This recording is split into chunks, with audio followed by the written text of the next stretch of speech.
Imagine that your loved one has been diagnosed with cancer and all your loved one wanted you to do is to make a difference. What lengths would you go to make a difference? The Susan G. Komen Foundation grew from an individual story, a sister's promise, and dedication to make a difference. I myself have had two loved ones survive breast cancer, my grandmother and my grandma, and I participate in the Walk for the Cure each October with my grandmother. Nancy Brinker was very successful in fulfilling her promise to her sister Susan.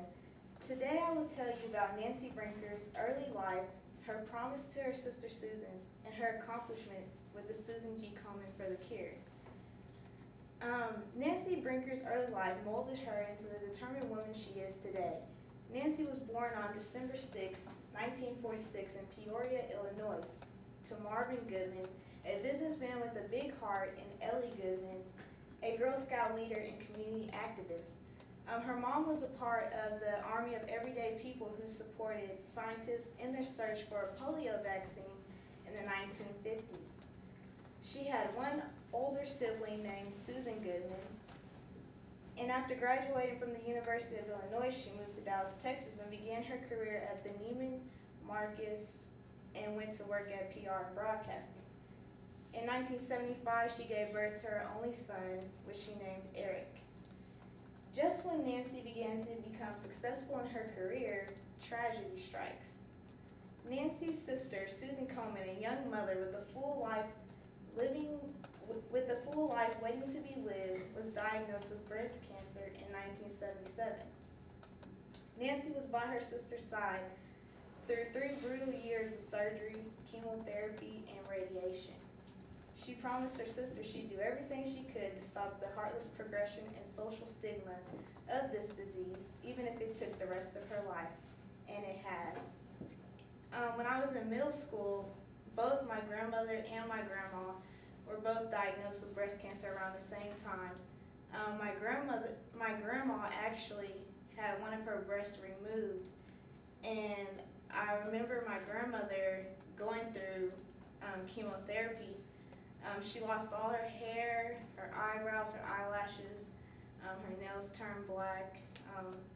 It was a very difficult process for her, but with the support of her family and friends, she was able to get through it.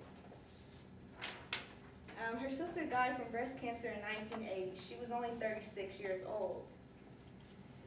In 1981, she married Norman Brinker, an entrepreneur who mentored and encouraged her. Nancy and a small group of friends laid the foundation for the organization that would become known as the Susan G. Komen for the Cure. Nancy Brinker was very successful with the Susan Komen for the Cure. The first run was in Texas in 1983 and grew to a series of events, running 14 series by the time the 1980s came to a close. The Susan Komen for the Cure has the largest 5K race series in the world. The race symbolizes what the breast cancer movement has come to symbolize, the awareness of all people, those directly affected and those not, the young and the old, the men and the women, and the American public. In the first 3 decades, Susan G. Komen for the Cure raised more than $2 billion for the breast cancer research, education, and services. The Komen Foundation is among the nation's largest funders for breast cancer research. Many great monuments and historical landmarks all over the world have been illuminated in pink. The foundation has a 1-800 I'm Aware breast care helpline that provides timely and accurate information to callers with breast health or breast cancer concerns.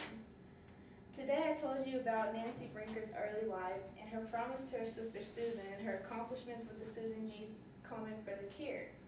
Even though Nancy lost her sister to cancer, she did not let tragedy get in the way of fulfilling her promise to her sister. I would like to leave y'all with a memorable closure, mostly pertaining to the females, but males can get breast cancer even though it is rare.